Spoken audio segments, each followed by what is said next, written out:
قوموں کی ترقی کے لیے جہاں ان کے وسائل، ان کی سیاسی و عسکری قوت اور ان کی قیادت اہم ہوتی ہے، وہیں ان کا قومی تشخص بھی بہت اہم کردار ادا کرتا ہے۔ یہی وجہ ہے کہ جب انگریزوں نے بر صغیر پر قبضہ کیا تو انہوں نے جہاں ہماری سیاسی و عسکری قوت کو تباہ کیا، وہیں اس امر پر بھی خاص توجہ دی کہ ہماری تاریخ کو مسخ کر کے پیش کیا جائے تاکہ کوئی ان سے سر اٹھا کر بات نہ کر سکے اور انہیں مقامی آبادی کی جانب سے کسی قسم کی مزاحمت کا سامنا نہ کرنا پڑے۔ انگریزی استعمار کی یہ حکمت عملی نہ صرف یہ کہ ان کے دور اقتدار میں بہت کامیاب ثابت ہوئی، بلکہ آج تک اس کے اثرات محسوس کیے جا رہے ہیں۔ پاکستان اور ہندوستان دونوں ہی قوموں میں اقتدار کی زبان آج بھی اردو یا ہندی نہیں بلکہ انگریزی ہے، کیونکہ آج بھی ہمارے ہاں یہ سمجھا جاتا ہے کہ مقامی زبانوں اور اردو یا ہندی کی مدد سے ترقی ممکن نہیں۔ ہمارے غیر ملکی آقاؤں نے ہمیں یہ بھی بتایا کہ ہم ایک بے اصل قوم ہیں جو کوئی بڑا کام کرنے کی صلاحیت نہیں رکھتے، جن کے تمام علمی کام کی حقیقت اتنی بھی نہیں جتنی کہ یورپ کے کسی طاق میں پڑی ہوئی چند کتابوں کی، اور یہ بھی کہ ہمارے آباء و اجداد بھی سست اور عیاش لوگ تھے جن کی ساری زندگی بے مقصد اور بیکار گزری اور تمام عمر کوئی قابل ذکر کارنامہ انجام نہیں دیا۔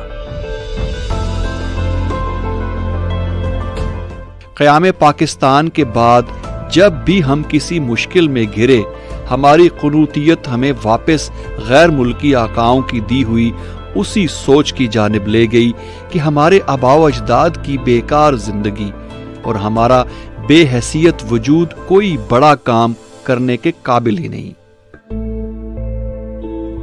حالانکہ حقیقت اس کے برعکس ہے، یعنی مسلمان جب بر صغیر میں فاتح کی حیثیت سے داخل ہوئے تو بر صغیر معاشرتی اور مذہبی برائیوں میں گھرا ہوا تھا۔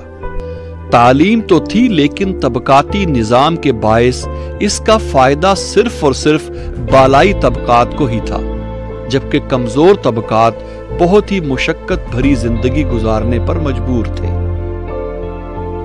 مسلمان حکمرانوں کی انصاف پسندی اور علم دوستی کی وجہ سے بر صغیر نے بہت جلد ترقی کی اور عام آدمی کی حالت میں بہتری آئی۔ مغلوں کے دور کی ترقی نے تو پہلے مسلمان حکمرانوں کے کام کو بھی ماند کر دیا۔ آج دنیا میں ہزاروں چیزوں کے اصل موجد ہند کے مسلمان ہیں۔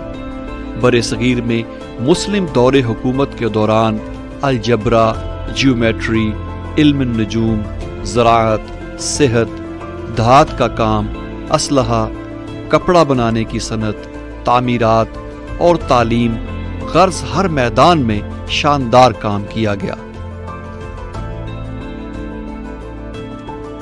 مغل شہنشاہ اکبر کے دور میں ہندوستان میں جس تعلیمی نظام کی بنیاد رکھی گئی اس میں ہندوؤں اور مسلمانوں کے لیے الگ الگ درسگاہیں قائم کی گئیں۔ اکبر کا نظریہ یہ تھا کہ ہر شخص اپنے مذہب اور شوق کی بنا پر تعلیم حاصل کرے، اور اس کے دور حکومت میں فارسی کو سرکاری زبان کا درجہ دیا گیا۔ تقریباً سارے مغل دور حکومت میں تعلیم مفت تھی اور ہر کسی کو بآسانی تعلیم مہیا تھی۔ تعلیم کا شوق اور لگاؤ رکھنے والوں کے لیے وظیفہ مقرر کیا جاتا تھا۔ علماء کو دربار میں اعلیٰ عہدے دیے جاتے تھے۔ درسگاہوں میں لائبریریاں ہوتی تھیں جن میں لاطینی، یونانی اور عربی کتابوں کے فارسی ترجمہ شدہ کتابیں موجود تھیں۔ یوں یہ بات بالکل واضح ہو جاتی ہے کہ مسلمان حکمرانوں پر یہ الزام کہ جس زمانے میں یورپی حکمران تعلیم و تحقیق کی سرپرستی کر رہے تھے، مسلمان حکمران اپنی تمام تر توجہ تعمیرات پر رکھے ہوئے تھے، غلط ہے۔ یہ بات بھی قابل غور ہے کہ باوجود کہ یورپ میں صنعتی انقلاب آ چکا تھا، انڈیا کے کپڑوں کا کوئی جواب نہ تھا۔ مغل دور حکومت میں کپاس اور کپڑے کی صنعت خاص نام رکھتی تھی۔ دنیا کا بہترین ریشم بھی ہندوستان فراہم کرتا تھا اور عالمی منڈی میں اس کی بے پناہ مانگ تھی۔ یہاں کا سوتی کپڑا بھی اپنی مثال آپ تھا۔ کپاس سے کپڑے کی تیاری کے لیے خصوصی مہارت کے حامل کاریگر موجود ہوتے تھے۔ مغل دور حکومت میں کپاس سے کپڑا بنانے کے لیے مختلف اقسام کی مشینری موجود تھی، جس کو چلانے کے لیے خصوصی مہارت اور تجربہ کار کاریگروں کی ضرورت ہوتی تھی۔ یہی نہیں بلکہ مغل دور حکومت میں دستکاری، ہاتھ سے بنی اشیاء اور مختلف قسم کی پیداوار وافر ہوتی تھی، جو کہ برآمد کر کے زر مبادلہ حاصل کیا جاتا تھا۔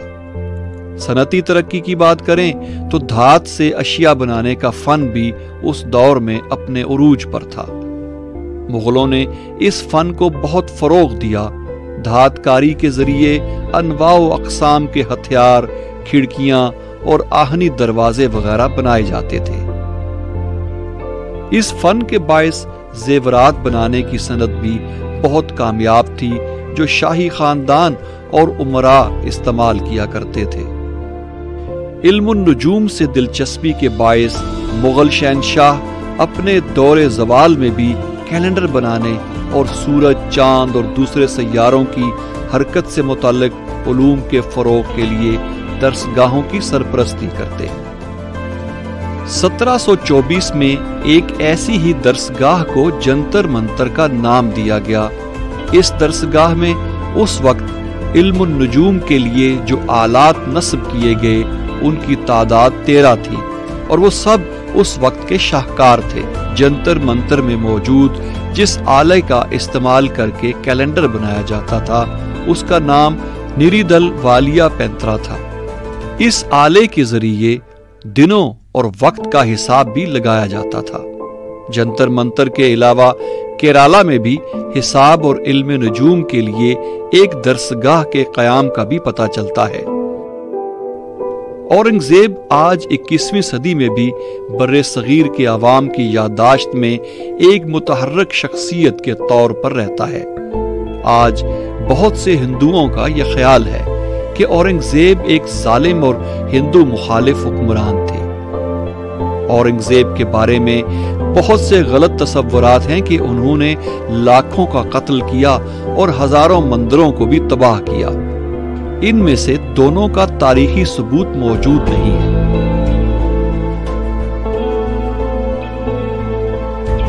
اورنگزیب کی ریاست کی سلامتی کے لیے خطرہ ثابت ہونے والے اپنے آپ کو اکثر برے انجام پہ پاتے تھے۔ ان کے دور حکومت میں ہندوؤں کے مذہبی اداروں کی فلاح اور ان کے رہنماؤں کو تحفظ فراہم کیا گیا۔